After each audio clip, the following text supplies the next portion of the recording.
Greetings, YouTube. I apologize for the many fan noises at the moment. It is warm though, and I'm trying to keep myself as cool as possible.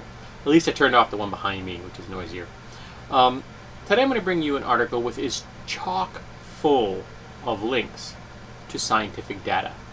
And the scientific data is about vaccines. Lots of information about vaccines. And as the title of this video describes, many parents are being lied to about vaccines. Now, some of the people lying to the parents in America, and the West, I should say, are doing so for genuinely concerned reasons. They really do feel that vaccines are bad.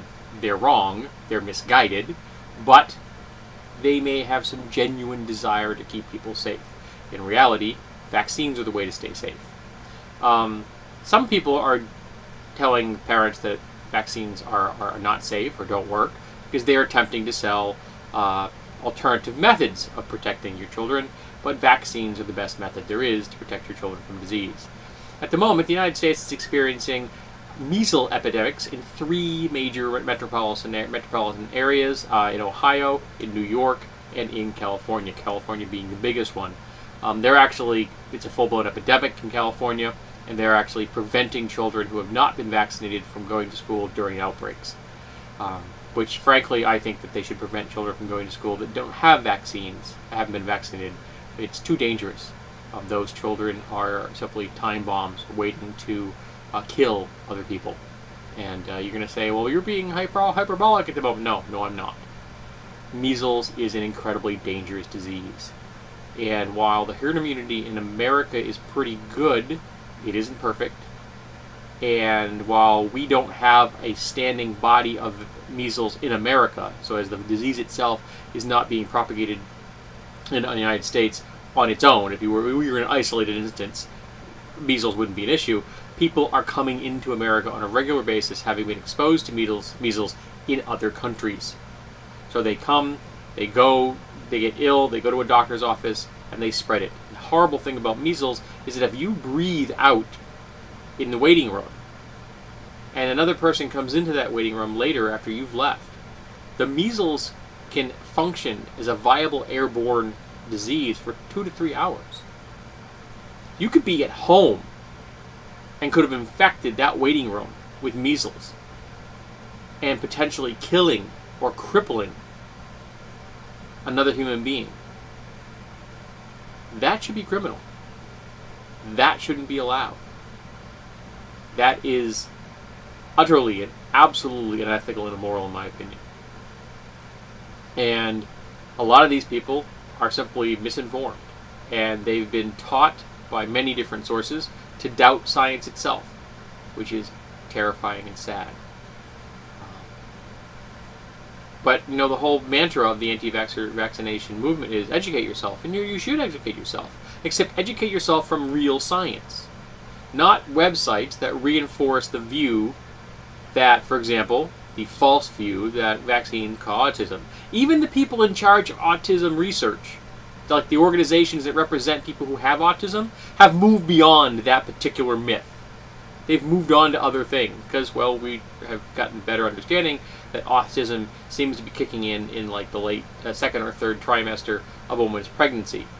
So the indicators are already there before the child is born. So it's not the vaccines they're receiving at the time when autism is often diagnosed.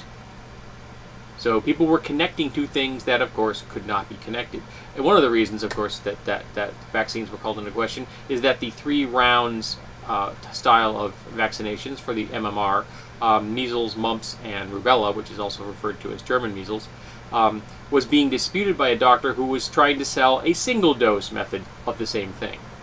So he tried to undermine the traditional method of vaccination to get people to buy his method of vaccination. So it was purely a means of financial gain on his part, and he's gone out and created an atmosphere championed by such incredibly ignorant people as Jenny McCarthy that's killing people. People are becoming horribly diseased and crippled and killed because some shyster wanted to sell his version of a vaccine and not another, and because some ignorant actress decided to pick up the cause that had nothing to do with vaccines and autism. They were not related. They were not related in the past. They are not related now. They are not going to be related in the future. That's not how it works. And for those out there who will claim in the comments below that vaccines have mercury, vaccines at one time did.